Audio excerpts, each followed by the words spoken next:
Assalamualaikum warahmatullahi wabarakatuh. Kali ini kita akan membahas mengenai model sistem data warehouse. Kalau kemarin kita lebih ke teori ya, jadi beragam model dari berbagai uh, sumber atau dari berbagai ahli gitu. Kalau ini yang praktikalnya lah istilahnya. Ini sebenarnya sama ya kayak kemarin. Oke, untuk kemampuan akhir yang diharapkan ini mahasiswa. Sebentar, ketutupan. Tim mahasiswa memahami model sistem pada data warehouse, kemudian kontennya ini ada data warehouse system model, data warehouse teknologi model, dan dimensional data mart implication. Kemudian kriteria penilaian dan indikator di sini ada kontennya, mahasiswa dapat menjelaskan model sistem pada data warehouse. Sebenarnya hampir mirip sama yang kemarin ya, tapi kalau yang kemarin lebih ke teori dari para ahli. Oke. Nah, di sini ada level modeling, ada dari sisi deskriptif. Ini contoh ya, contohnya adalah dealer menjual 200 mobil bulan lalu. Nah, ini merupakan operasional. Nah, operasional ini kita makanya adalah OLTP. Kemarin kan udah pernah ya dibahas untuk OLTP. Jadi di sini ada dua dimensi primer database system. Nah, kemudian tahap selanjutnya adalah explanatory.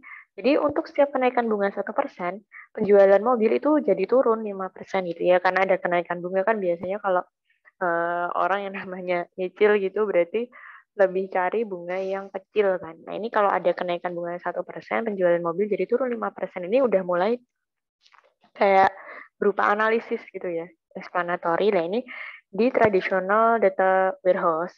Nah ini masuk ke OLAP. Bisa pakai star scheme cube. Nah ini kan skemanya macam-macam ya. Jadi ini salah satu contohnya adalah star scheme. Kemudian prediktif, ini prediksi tentang perilaku pembeli di masa depan. Nah, ini lebih ke forecast ya sekarang. Dan ini adalah tahapan dari data mining. Nah, jadi ini yang paling bawah sebenarnya dari level operasional, kemudian naik ke level tradisional, dan ini mulai analisis. Ini istilahnya tuh ini baru berupa data-data gitu ya yang dikumpulkan. Kemudian di sini udah mulai ada analisis, dan kemudian untuk data mining di sini udah mulai untuk bisa untuk prediksi gitu. Dan ini prediktif kan, prediksi tentang perilaku pembeli di masa depan. Ini pakai kubus atau cube, kemudian lebih canggih gitu ya, sophisticated, dan menggunakan analytical tools. Nah, di sini ada OLTP versus OLAP. OLTP di sini adalah online transaction processing. Di sini mendeskripsikan proses pada level operasional. Nah, tadi ya, deskriptif, jadi dealer menjual 200 mobil bulan lalu. Jadi kita udah punya data kalau dealer itu bisa menjual 200 mobil. Kemudian OLAP, ini contohnya, OLAP ini adalah online analytical processing, jadi mendeskripsikan proses pada warehouse atau gudang. Nah, ini kan masuk ke explanatory, jadi mulai cerita nih dari datanya itu gimana sih. Nah, di sini, warehouse is a specialist DB. Jadi, untuk OLTP ini bedanya ya.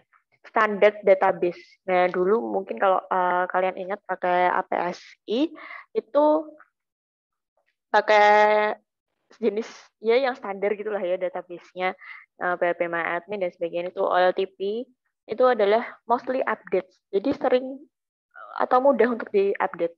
Kalau warehouse di sini OLAP itu adalah mostly reads, yang paling sering dibaca datanya. Kemudian kalau di sini OLTP ada many small transaction. Jadi lebih banyak transaksi yang kecil-kecil gitu. Nah, kalau yang warehouse OLAP ini adalah queries are long and complex. Jadi query-nya itu panjang, kemudian kompleks. Nah, masih ingat kan query? Nah, kalau di sini ukuran datanya bisa mencapai megabyte sampai gigabyte of data. Tapi kalau yang warehouse ini bisa sampai gigabyte dan sampai ke terabyte data. Kemudian di sini current snapshot. Jadi data yang saat itu bisa di-capture. Kemudian kalau warehouse ini berupa history. Nah, kan kalian udah kemarin sudah sempat kan dibahas mengenai untuk data warehouse itu nggak semudah itu untuk diupdate gitu. Jadi dia punya rentang waktu sendiri berupa histori. Nah ini. Kemudian di sini untuk OLTP ini berupa indeks ya. Kemudian kalau warehouse ini banyak scan-nya. Kemudian kalau standar DB ini raw data atau data mentah. Kalau warehouse ini udah ada summary-nya, kemudian udah dikumpulin gitu kan datanya.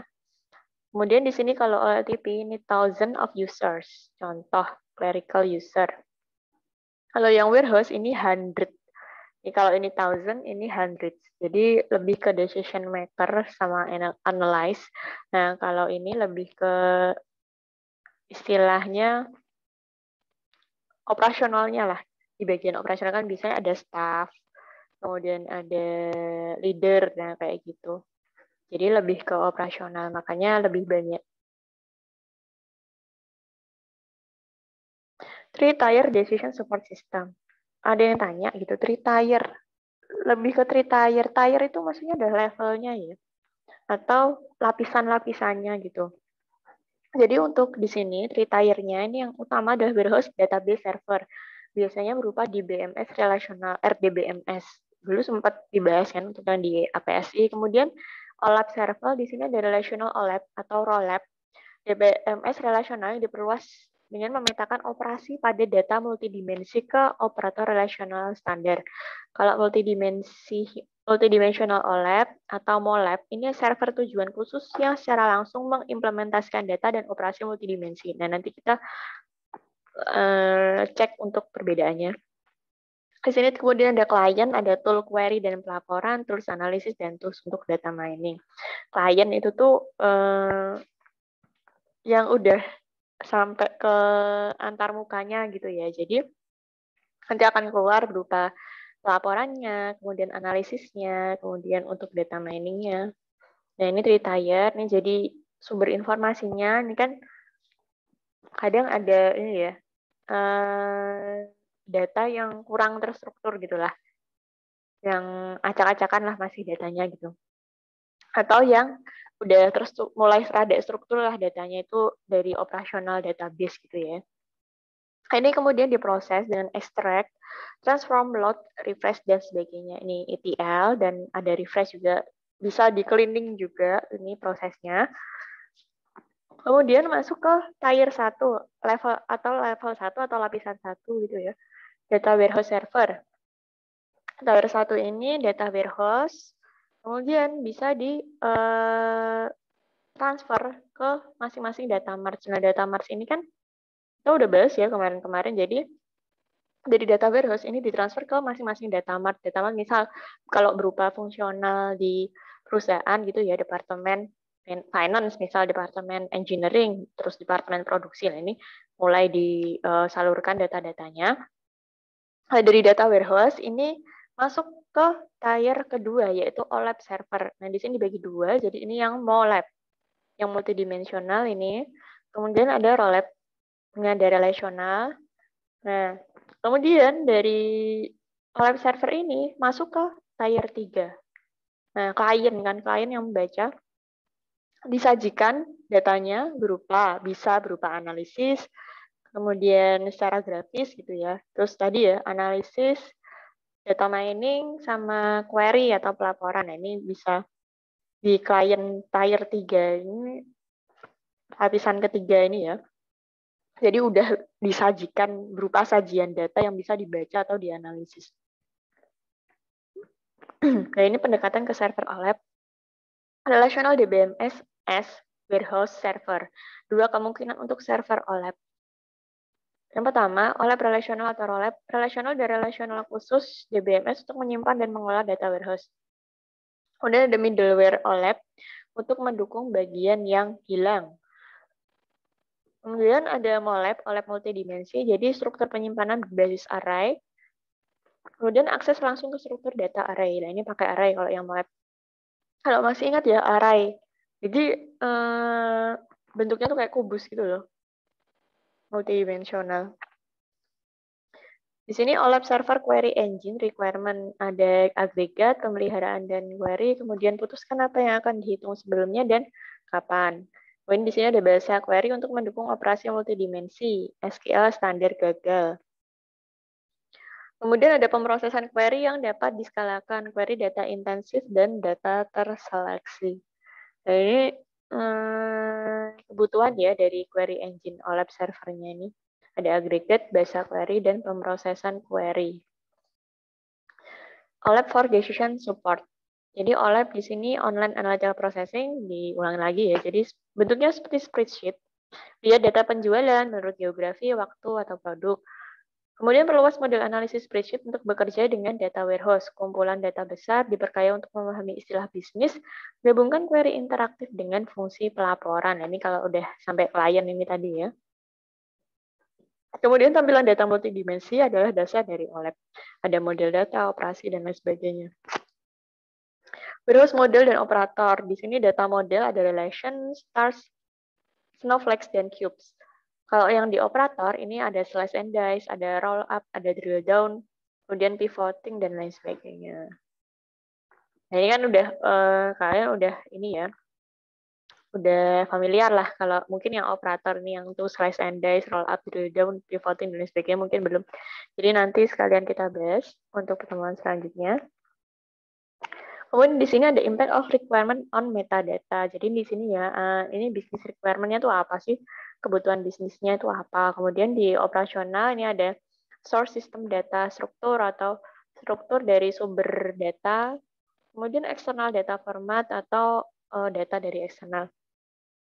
Kemudian ada proses extraction atau transformation. Ini ada data cleansing, conversion, integration. Kemudian end user ini bisa querying, reporting, analysis, OLAP special application. Data warehouse metadata ini jadi data warehouse. Nah, di sini business requirement diterjemahkan ke dalam data warehouse metadata dengan beberapa proses di sini. Ada operational, ada extraction, ada end user. Multidimensional data. Nah, di sini measure berupa data numerik yang sedang dilacak. Jadi bisa diukur gitu loh, karena berupa data numerik. Kemudian dimensions, parameter bisnis yang menentukan transaksi. Ini ya, dimensinya tuh apa aja gitu. Itu adalah parameter yang nantinya akan dipakai buat transaksi. Kemudian contoh di sini, analis mungkin ingin melihat data penjualan. Jadi bisa di-measure ya. Menurut geografi, waktu, dan produk. Nah, ini adalah dimensinya. Jadi data penjualan itu adalah berupa measure atau pengukuran gitu kan, karena dari data penjualan kita bisa lihat, oh ternyata data penjualan bulan lalu itu lebih kecil dibanding bulan ini gitu. Terus menurut geografi, waktu, kapan, produk, ini adalah dimensi yang sering dipakai. Ketika mungkin kemarin masih ada yang bingung, dimensi itu maksudnya apa ya ini. Jadi kita tuh mau mengelompokkan data tuh berdasarkan dimensi apa sih gitu. Pemodelan dimensional adalah teknik untuk menyusun data dalam konsep bisnis. Model IR menggambarkan entitas dan hubungan. Masih ingat kan ya IRD itu? Entity Relationship. Kemudian model dimensi menggambarkan measures dan dimension. Nah ini, ada pengukuran dan dimensi. Multidimensional data, di sini penjualan menurut lini produk selama 6 bulan terakhir. Penjualan berdasarkan toko antara tahun 2015 dan 2020. Nah, ini contohnya. Jadi ada kunci ya, kolom kunci. Nah, ini adalah berupa dimensi, ada produk kode, ada kode waktu, ada kode store atau tempat ini. Nah, terus kemudian numerical measure-nya ini ada sales sama quantity. Jadi berapa yang terjual. Nah, ini ya, dimension tabelnya nih dikeluarin. Jadi dia ada store info, ada produk info, ada time info. Nah, dari produk code ini. Kemudian dimensional modeling, di sini dimensi diatur ke dalam hierarki. Misal ada dimensi waktu, ini berupa hari, kemudian hari di-up lagi jadi minggu, minggu di-up lagi jadi kuartal. Nah, ini kita mau pakai yang mana? Misalnya dimensi produk. Produk di sini ada lini produk dan merek. Kemudian dimensi memiliki atribut. Ada yang tanya hierarki dimensi. Ini bingung antara store dimension dan product dimension. Ini sebenarnya adalah contoh. Nah, kalau contohnya di store, ini dimensinya itu seperti ini. Jadi total store-nya gitu kan. Ini region itu misal Jawa Tengah gitu ya.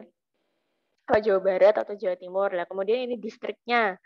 Nah, distriknya itu mau di yang kota Semarang atau Kabupaten Semarang dan lain sebagainya. Dan ini baru di store-store-nya tuh di alamat mana nih? Misal kalau yang di Semarang itu di mana aja, kalau di Kudus itu di mana aja. Jadi ini sebenarnya contoh gitu, gimana untuk membreakdown dimensi menjadi hierarki gitu. Terus kalau ini contoh untuk yang produk. Kalau produk ini kan total produknya misalnya. Terus kemudian manufakturer atau yang membuat gitu. Kemudian ada brandnya. Brandnya apa aja nih, terus produknya ini apa aja gitu dari brand tersebut. Kan misal dari Wings, bukan bukan masuk menyebut merek ya, tapi mencontohkan. Misal dari Wings atau Unilever gitu kan produknya banyak. Gitu. Nah itu contoh dari product dimension. Kemudian roll-up. Roll-up di sini dimensional modeling using relational DBMS. Jadi special scheme design ada star snowflake. Special index-nya ada bitmap multi-table join.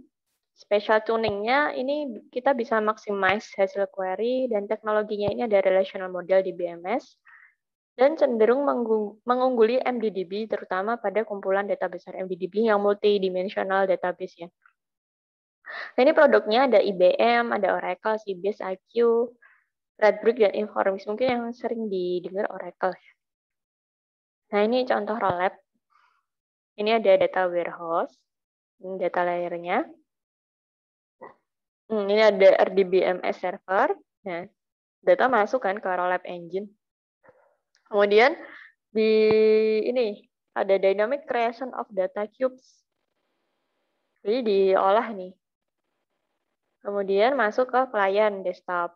Nah, klien desktop ini untuk usernya ya. Kemudian ada user request itu ke Rollup Engine. Terus cari untuk kompleks SQL-nya, kemudian masuk ke RDBMS server. Nah, ini data warehouse. Ini adalah bagian data layer, ini adalah bagian application layer.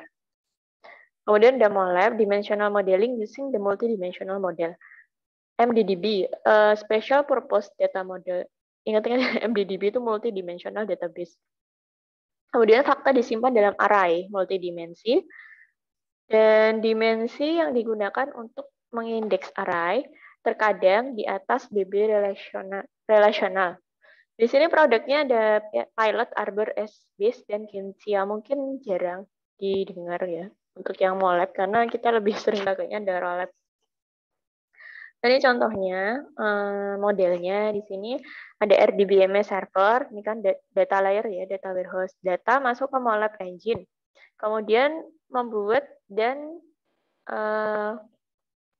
memasukkan data cube ini ke dalam MDDB. Dan ini property data atau data yang terkait itu ya, data yang proper gitu masuk ke dipresentasikan untuk klien, kemudian di sini berdasarkan user request-nya. Ambil dari application. Jadi langsung dari sini yang diambil. Jadi nggak sampai ke RDBMS.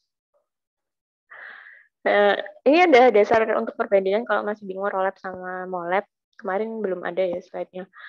Jadi Rollup ini singkatannya udah tahu ya. Kemudian penyimpanan dan diambil. Kalau Rollup, data disimpan dan diambil dari gudang data utama. Kalau MOLAB, data disimpan dan diambil dari basis data MDDBS proprietary. Nah ini ya, kan diambil dari sini. Tapi kalau Rollup tadi kan diambil dari sini langsung. Form data, jadi kalau Rollup data disimpan dalam bentuk tabel relasional. Kalau MOLAB, ini data disimpan dalam array multidimensi besar yang terbuat dari kubus data. Untuk Rollup, volume data lebih besar, dan MOLAB, data ringkasan terbatas disimpan dalam MDDB. Teknologi, kalau Rollup menggunakan query SQL kompleks untuk mengambil data dari gudang utama. Kalau MOLAB, di sini mesin MOLAB menciptakan kubus data yang pra-perhitungan dan prefabrikasi untuk tampilan data multidimensi. Kemudian teknologi matriks jarang digunakan untuk mengelola data sparsity. Kemudian untuk melihat Rollup menciptakan tampilan multidimensi data secara dinamis. Kalau MOLAB sudah menyimpan tampilan multidimensi statis dalam data MDDB. Kalau Rollup di sini aksesnya ada hambat. Kalau MOLAB aksesnya lebih cepat karena istilahnya tuh kita ngambil dari temporary gitu ya. Enggak temporary juga sih. Jadi kalau diistilahkan itu dia datanya tuh kayak udah dikumpulin dulu gitu di MDDB, jadinya lebih cepat. Kalau dia ngambil dari servernya langsung, ini kan dia harus lewat engine-nya lagi, kemudian baru masuk ke server, kemudian balik juga lewat engine lagi, masuk ke server lagi, dan lain sebagainya. Jadi lebih lama maka prosesnya. Kemudian mendesain sebuah data warehouse. Di sini mendesain database untuk data warehouse adalah problem utama dalam mendesain data warehouse. Ada dua pendekatan utama dalam perancangan data warehouse, pemodelan dan normalisasi entity relationship. Kalau masih ingat ya, ada normalisasi database, kemudian pemodelan berdimensi. Perancangan database, pendekatan tradisional ER, entities and relationship, aturan normalisasi umumnya adalah 3NF, menjaga integritas database dengan menghindari anomali dan pemikiran yang berbeda antara logical serta physical. Ini contoh normalisasi. Jadi sebuah perusahaan manufaktur membuat produk dari beberapa komponen. Setiap produk mempunyai suatu nomor produk yang tersendiri, nama dan waktu perakitan. Semua komponen mempunyai nomor komponen tersendiri, deskripsi, kode supplier, dan harga. Ini ya, produk code, nama produk, waktunya, kode komponen, deskripsi, quantity, supplier, dan harganya.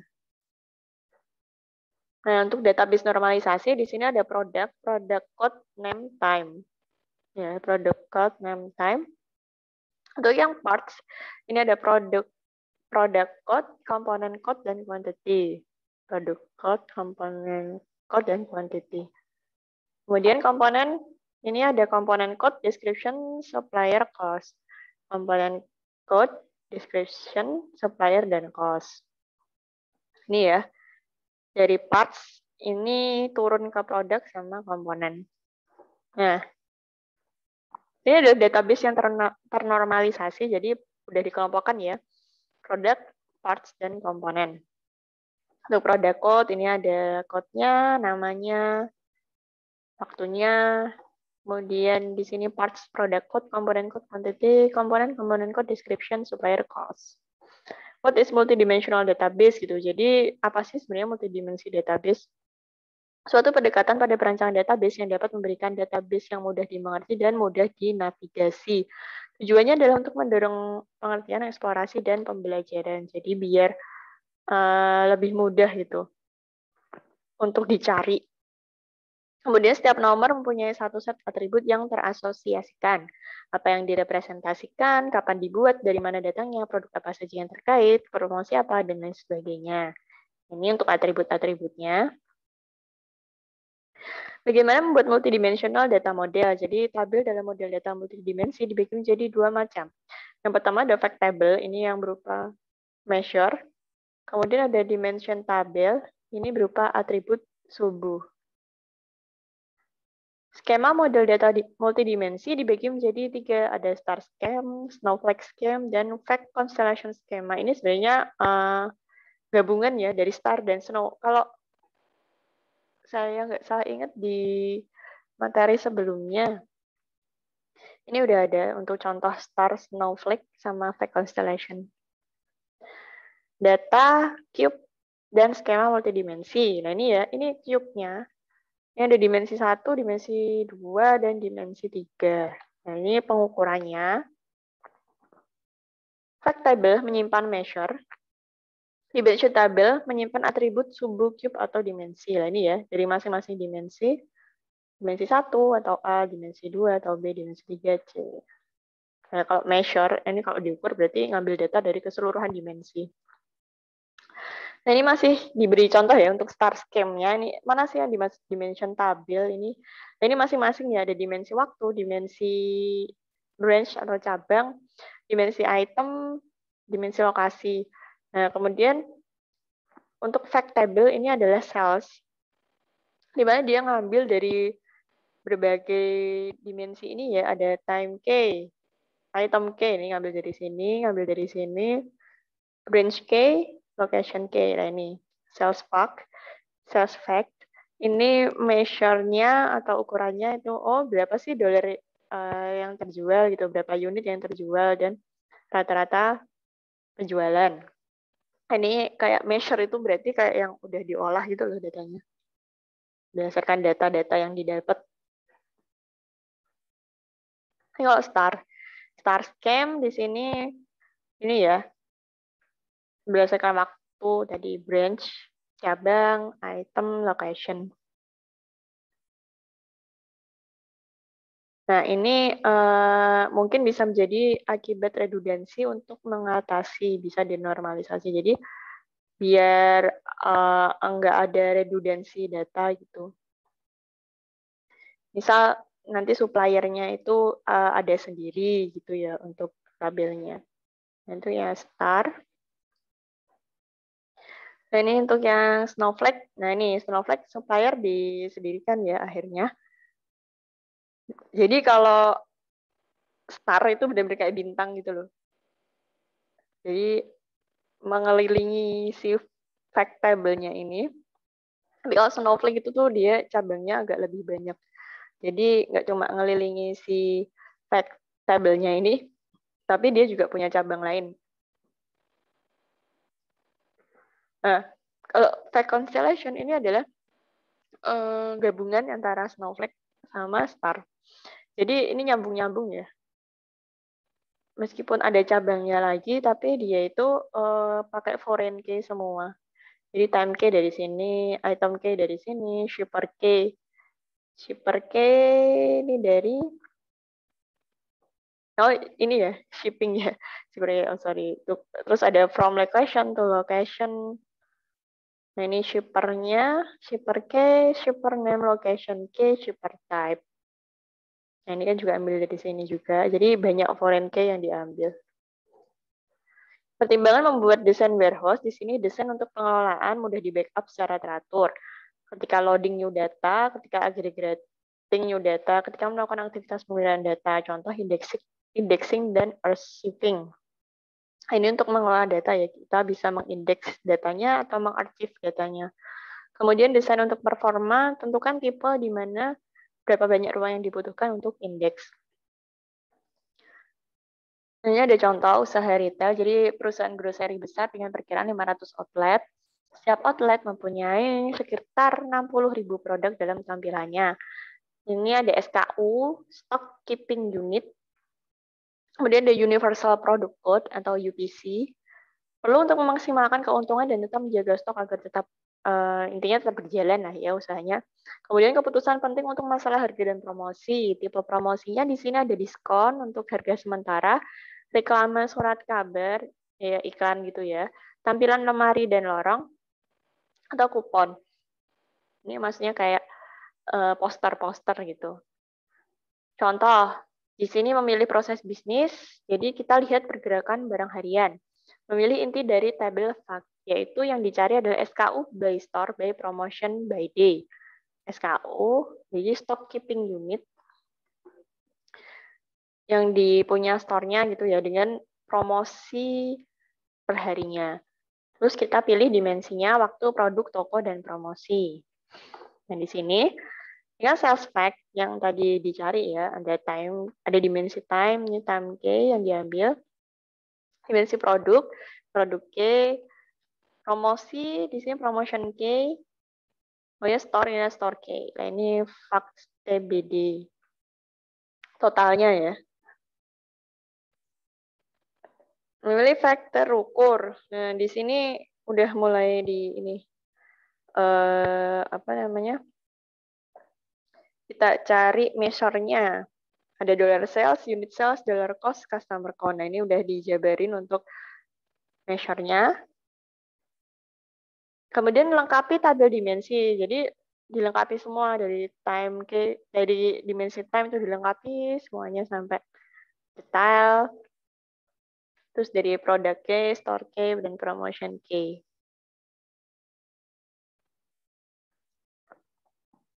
Sama ya. Ini untuk yang produk, ini untuk promotion. Jadi masing-masing atribut dari masing-masing dimensi itu dilengkapi semuanya. Nah, catatan hierarki. Hierarki yang jelas tidak diperlukan untuk mendukung drilling down. Drilling down tadi contoh yang di ini ya.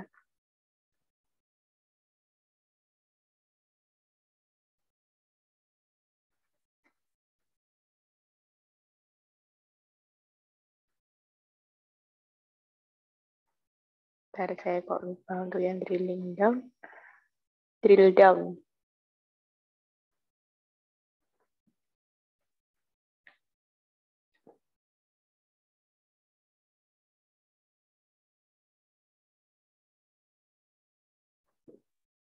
Nah, yang operasional.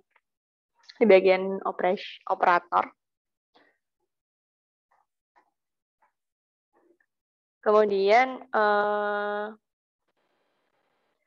detailnya sering harus disimpan secara eksplisit. Jadi harus jangan yang buat ambigu gitu ya. Jadi benar-benar diterjemahkan secara di lapangan itu tuh ya apa gitu yang dimaksud gitu. Jadi nggak yang basa-basi gitu. Jadi biar nggak ada ambiguitas. Hierarki di dalam dimensi sangat penting, memungkinkan untuk melakukan drill up dan drill down. Contoh day, week, month, quarter, year. Kemudian hierarki independen yang berkelipatan ya. Jadi kayak contohnya tadi kan ada store sama produk ya, itu contoh. Nah, itu jadi bisa di breakdown seperti itu. Ada yang tanya untuk hubungan data warehouse, data mart, dan data mining. Mungkin dari sini kita bisa membedakan ya. Untuk yang di sini, ini yang tadi ya operasional. Sebenarnya di awal tadi sudah ada gambaran. Jadi yang paling bawah di level operasional ada sumber data, ada kertas, file, penyedia informasi, sistem database, dan OLTP. Nah, ini biasanya di level operasional. Kemudian kita naik ke level data warehouse atau data mart. Nah, ini kita pakai OLAP atau MDA. Ya, sebenarnya untuk data warehouse atau data mart itu tuh jadi satu ya, karena kan data mart itu di dalam data warehouse. Nah, baru ketika mulai dipecah untuk masing-masing departemen, misalnya kalau di perusahaan, nah itulah jadi data mart yang nanti kalau digabungkan itu nantinya juga jadi satu di data warehouse. Nah, kemudian dari situ kita bisa eksplorasi datanya pakai analisa statistik, query, dan pelaporan. Ini masuk ke data analitik ya. Nah, kemudian data mining di sini baru kita mengekstrak, ada penemuan informasi ini, makanya bisa kita melakukan forecasting lah tadi ya, ada prediktif tadi. Nah, itu ini dari data analyze. Kemudian ada business analyze, ini penyajian data menggunakan teknik visualisasi gitu. Jadi sebenarnya macam-macam ya. Kalau kemarin kalian saya bilang untuk kalau keberatan laptopnya gitu nggak usah diinstal Azure-nya. Tapi kalau bisa ya nggak masalah gitu. Karena Azure itu buat penyajian data atau teknik visualisasi. Dan sebenarnya macam-macam sih. Pakai Excel juga bisa. Atau pakai BI itu juga bisa. Macam-macam untuk aplikasinya. Kemudian baru di sini setelah udah ada kan teknik visualisasi atau penyajian data, baru bisa dibuat keputusannya. Ini biasanya dari level strategik yang kayak bos-bosnya gitu ya. Jadi mereka lah yang membuat keputusan dari data-data yang telah tersaji. Jadi ini adalah peningkatan potensi untuk mendukung keputusan bisnis. Jadi kadang itu nggak cuma level operasional gitu ya, yang tahu problemnya di bawah. Jadi di atas itu juga pasti tahu karena datanya sudah dikelola secara baik. Jadi tinggal yang bagian atas itu baca dari reportnya, dari hasil pengolahan datanya. Jadi itu membantu untuk pengambilan keputusan. Jadi itu yang bisa dijelaskan. Semoga menjawab pertanyaan-pertanyaannya. Terima kasih. Wassalamualaikum warahmatullahi wabarakatuh.